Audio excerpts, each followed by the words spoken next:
ready, start your fight. So épée, you hit with the target areas all over the body. So épées have to be really careful that it's more of a tactical weapon. They always have to be in a state of competitive readiness because they can be hit at any one time. So here we've got a single light, but in épée you can have double lights as well. And of course it's first to 15. It is a little more cagey épée than perhaps the other weapons. A little bit more tactical perhaps. Slower, certainly. Yeah, definitely. I mean, like I said, because you can hit all over the target and all over the body, the fencers have to be so aware of every single part of their body, and hence why it is slower. And it's like, you know, I've said this so many times, but fencing is like that. It's like a game of chess, so athletes are always anticipating their next move, and it's especially so in épée. Chess with muscle, I've heard it described as. Chess with muscle. Not too many muscles though, because it can make you quite tense.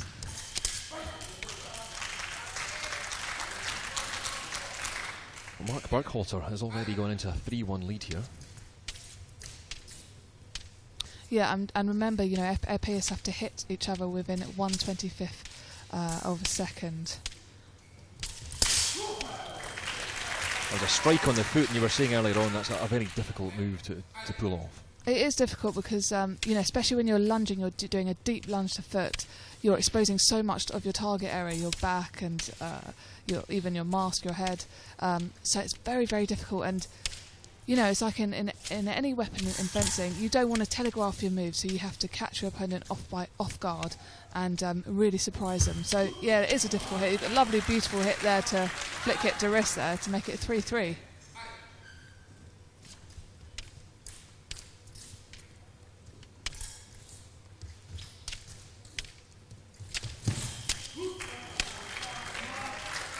That's Tom Edwards just nosing back in front. He is, of course, the younger man. Maybe you're looking to use a little bit more speed, a little bit more fitness as this fight wears on.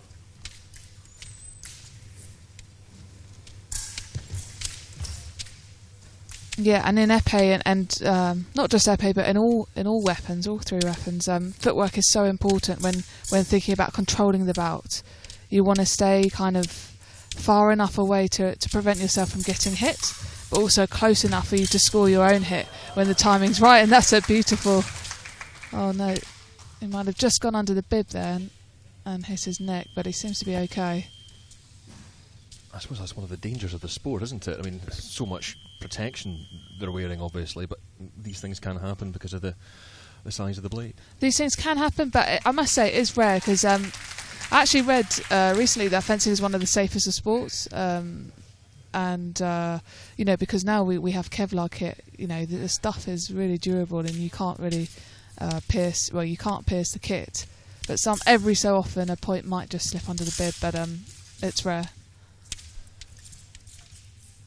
Tom Edwards then looking, I suppose, slightly the livelier, if you like, looking to take the initiative perhaps away from his Welsh teammate. Yeah, I mean, he's very agile, very light on his feet. He's probably trying to disrupt his opponent's rhythm and try and kind of push him and be the aggressor, perhaps. He's really busy on the piece and moving up and down, and looks quite sharp to me. Both of them very, very concentrated.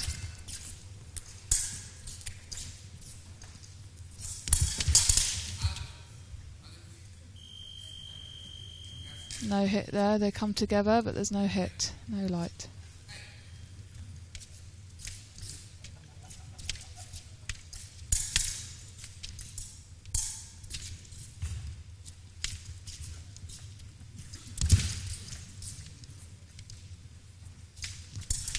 Yeah, Tom very fast to move away from that lunge there. And they're stopping early there for their 1 minute break. I mean, Tom Edwards' ambition, he says, is to win a Commonwealth medal, if not this time round, then next. But he's already on course for that. So you know, that's one ambition he can chalk off. And obviously, his more experienced opponent has been there and done that. And I just wonder in these situations if experience, you know, the first break is going to play into Mark's favour or to Tom's. Do you think? Well, you know, experience is obviously fantastic to have on your side in fencing because I said this to you before, Nick. Actually, it's very difficult to well, you'd never master fencing. It's such there's always something new to learn in the sport of fencing. So experience, of course, will put you in good stead. But at the same time, I guess with experience, sometimes that brings more pressure. The better fencer you are, the harder it is to finish off fights sometimes. I've just seen some replays up on the big screen now. Yeah, that was the beautiful flick hit to wrist before.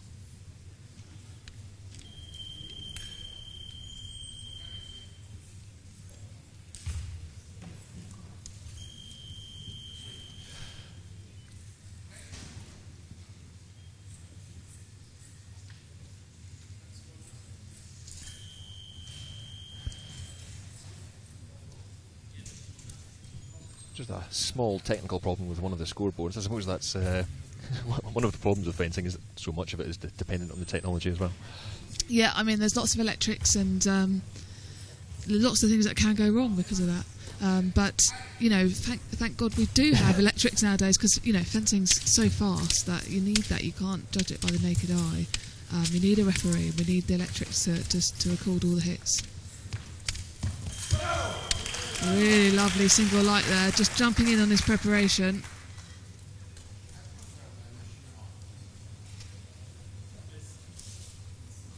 Just switching on the scoreboard again, trying to get the score right. I'm just wondering if Tom Edwards has a slight problem with his eye line, and that's why he's looking for the referees to get it fixed.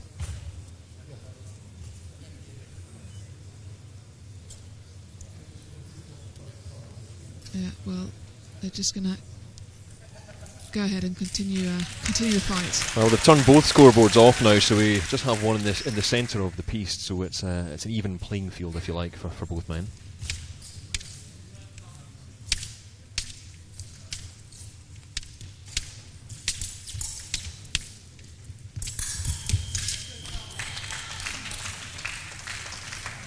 Single light, he's just checking to see what the score is. Slightly pointed reference to the scoreboard in the middle that neither fighter can see there from Marc Burkhalter. Playing to the cow to touch. He seemed to really thrive in these championships. I mean, just to see him before warming up the audience of the Mexican Wave, I think he loves these moments, and it's his time to shine. He's got centre stage, and he's just enjoying every second, which is really nice to see in an athlete, because all so often when these moments are tense, you can just take it too seriously, and you don't perform to your best ability. So he's playing a right card here, I think. As I say, his reaction after that last 8 win was maybe gave away his competitive edge. It's not just fun for him; he's very much here to win it, I would suggest. Yeah, of course he is.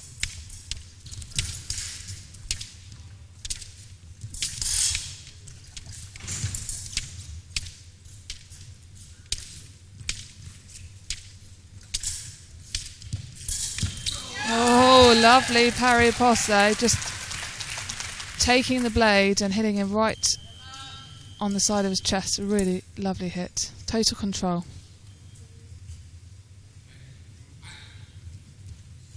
Epee is much more different than Sabre in that it's kind of short bursts of explosive speed, whereas Sabre is, you'll see a bit later on, Sabre is constant energy and aggression and going out there straight from the get-go, whereas Epee is, like we said, much more tactical, and then little bits of explosivity like we've just seen there.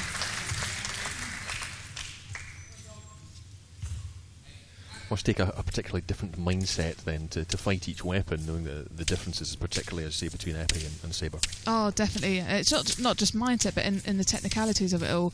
There's no way, if you want to get to an elite level, you'd really have to specialise in one weapon. I mean, it has been done across the boards of the weapons, but if you're looking at kind of elite Olympics level, they're so different, the weapons, you've just got to specialise. Marc Burkhalter seems to be winning those close-up encounters, and he's just edged into a 1-point lead now.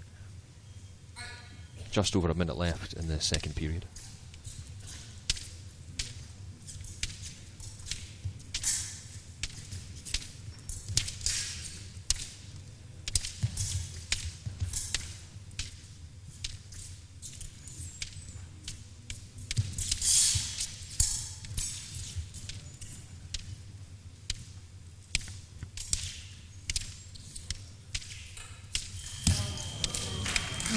That was an unlucky Marc Burkhalter tried to get the flick there to back, but he didn't get his flick hit on. You know, with an épée, you actually have to you really have to decompress the point for it to register.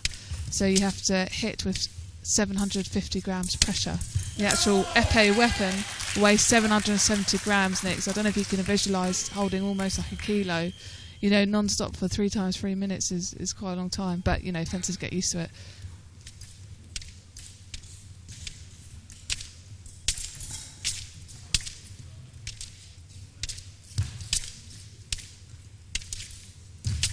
Really tight now, coming up to the end of the second period. We've got 14 seconds left. Is Edwards going to do one last hit to make it even scores? No, I don't think they're so. Backing off. Yeah. So into the second break then, and Marc Burkhalter just retains that very slim lead he has. Which way do you see it going? Oh, I'd like to put say. You on the spot there. I put you on the know. spot. I'd like to say probably experience might win on this, so I might give it to Burkhalter. But then again, you just don't know in fencing. I mean, he's won so many titles, Mark. He's obviously been in this position so many times. He says his ambition is to win 10 Welsh Open titles. He's already got 8 of them. So, and with a Commonwealth medal as well. And he's obviously fought at a good high level for a long time. So he knows how this is going to play out for him. Yeah, I mean, he must feel pretty good at the moment. He must feel in quite comfortable. You know, he's been here, done that.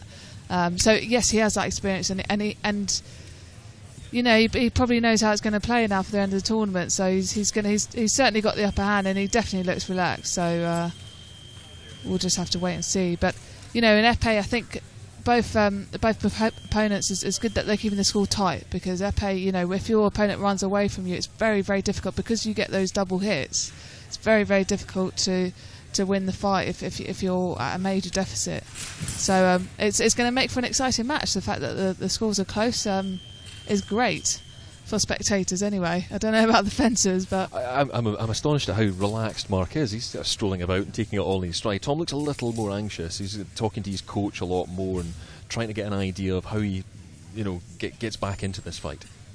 Yeah, it just looks like Mark. It's just kind of, you know, he knows what he's doing, and sometimes you don't need you know, talking up from your coach in the minute break, but of course Tom Edwards, perhaps that's what he needs. You know, he'll need some words of advice, and he'll probably be using this minute to think about tactics, and also resetting his head, getting back into the zone, and just thinking, what are his next hits going to be? Because, you know, in fencing you must always consciously decide which hit you're going to do before you go out there and do it. You've always got a game plan. Yeah, they are still trying to battle with these scoreboards a little, I think.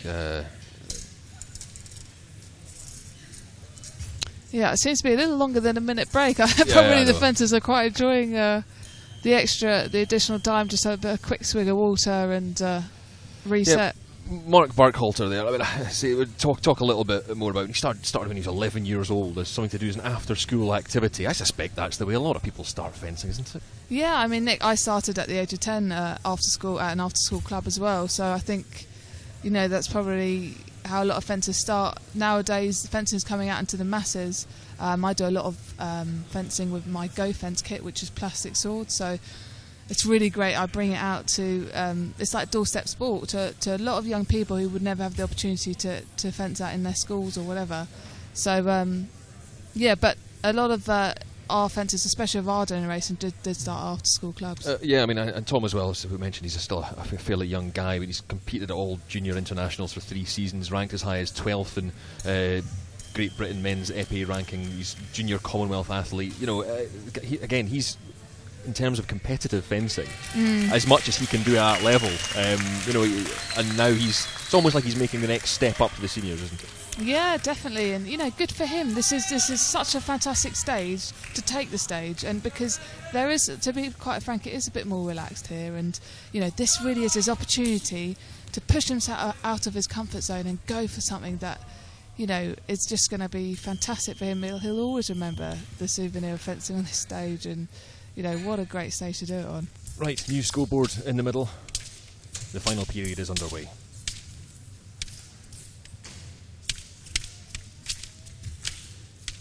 Edward's still very light and agile on his feet, and he just got caught on the shoulder there. See what I was saying, Nick, how it's very dangerous sometimes to go for the foot because you're leaving your back exposed.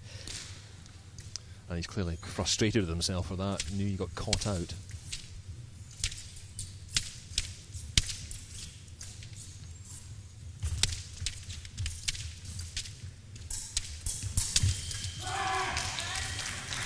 And there's the double hit you were talking about, Claire, which just means that Marc edges slightly closer to that magic number. Yeah, Edwards is going to have to really push now to try and get those single lights because, you know, 4 more double lights and that's the end of the fight. So he's really going to have to think about ways in which he's going to have to get a single light now.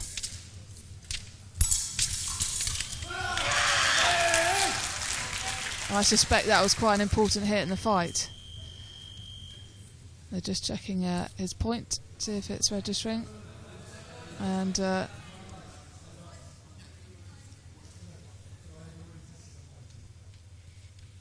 just there we go.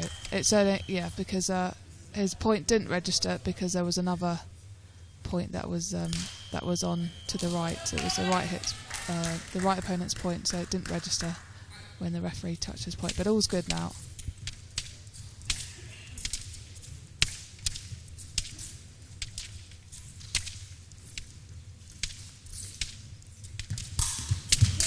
Oh, lovely hit!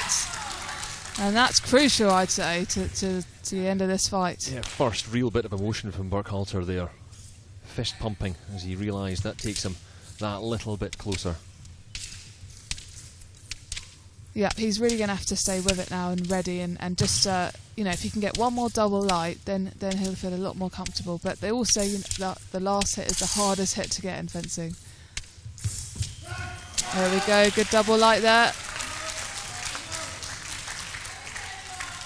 He just needs one more double light now to finish this fight.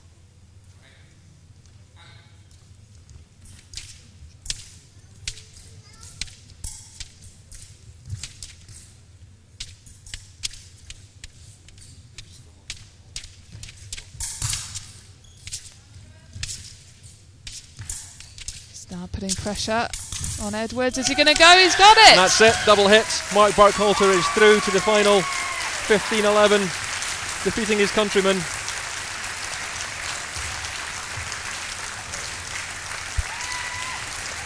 So experience did win over then, Nick. You're right.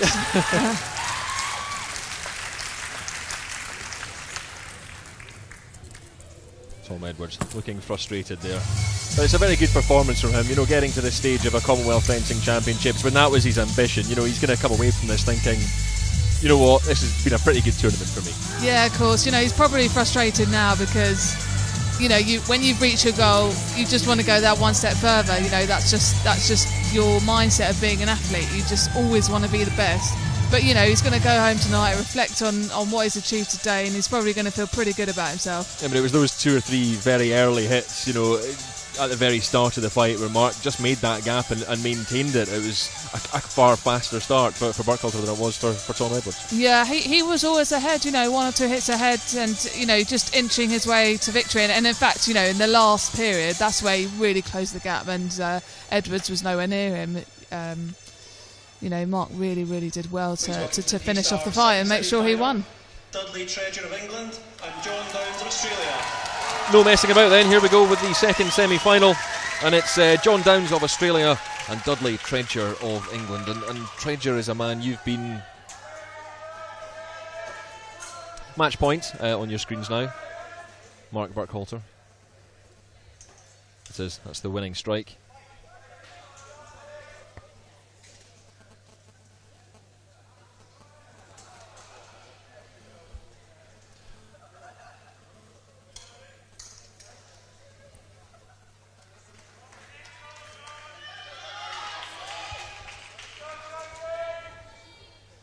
Attention, can we just hold the bout for a second, please?